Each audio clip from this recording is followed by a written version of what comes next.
And welcome to the Review Tuesday. My name's Ruben, and this is my review for Netflix as interactive episode for The Last Kids on Earth. It's the Happy Birthday episode.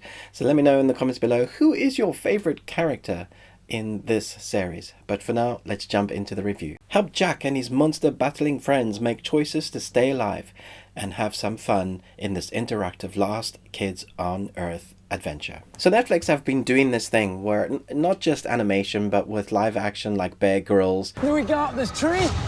We'll go under the truck. Interaction where they're taking episodes and making you, the audience, choose the adventure. You know, it's the same premise as Choose Your Own Adventure books. If you've grown up reading those, you know, you turn to one page and you're like, oh, I made the wrong decision, I died. And that's what you get in this. You know exactly what you're going to get when doing this episode. I do have to say, though, it doesn't further the storyline at all in the major arc. If you were hoping that we're going to start the new storyline, it's not that.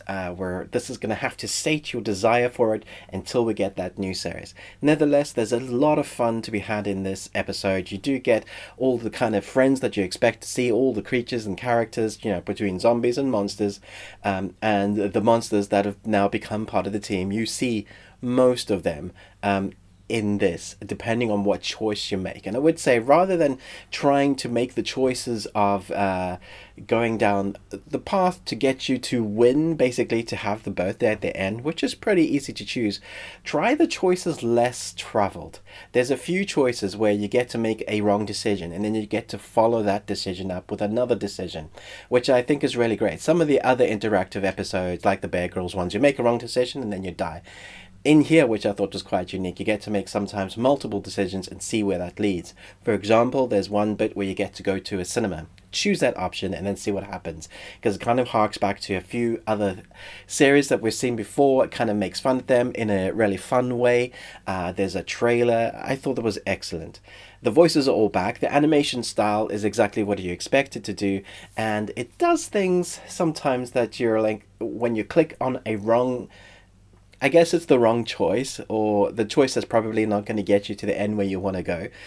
It's unexpected at some of the points, and the imagination is there, so I've really enjoyed that. So if you love this series and you're a big fan of the books and you've been loving what the animated series has done from the books, which I think most people are happy about, I think you're going to enjoy kind of gripping or forcing your characters to choose certain things. Do be aware, if like you have young kids so they easily get upset, you do get to kill them, although you don't really see it, just you know that they die. So if you're watching with really young, I think it's PG, so parental guidance is needed. But for the most part, I think it's teens or adults that love the books or watching the family, and you get to choose, like, no, don't choose that one. Oh, why did you choose that one? You know, that sort of thing, that sort of shenanigans will be going on in this. I think if you're a teen, you're probably going to have loved that. There's not much more to talk about in that, except that if you want an alternate ending to this review, click here. Sorry about my nasal congestion voice. I have a man cold, and we know how deadly those are. Almost as deadly as the choice of going into the basement. This is kind of a spoiler ending talk for my favorite moments. I loved going into the cinema because obviously we get to see the trailer of a series that could be with our main characters. We also, if you carry on and go back, and we see them make fun of the Mystery Science Theater 3000. They even mention that. There are other circumstances where you can choose your characters to go in and do their individual stuff, like instead of sticking together, they make fun of themselves by going, oh, we're going to split up now, and then you see how they each die. There's also a moment where they address time loop, which has been a thing in TV series and films this whole time with like entertainment medium, where suddenly someone has managed to build something really quickly, but it would actually, in actual fact, it would have taken a month, and they address that in that, which I think is really fun. Do choose the robot option to fight the octopus, because that's just fun. You know, the geek in you will love it. If you're an adult and you're watching this and you're taking it seriously and you're like, that wouldn't happen, then you're missing the point of this series or this interactive episodes. It's a cartoon with zombies and monsters, and they have plot protection. You're just going to have to settle that in your mind.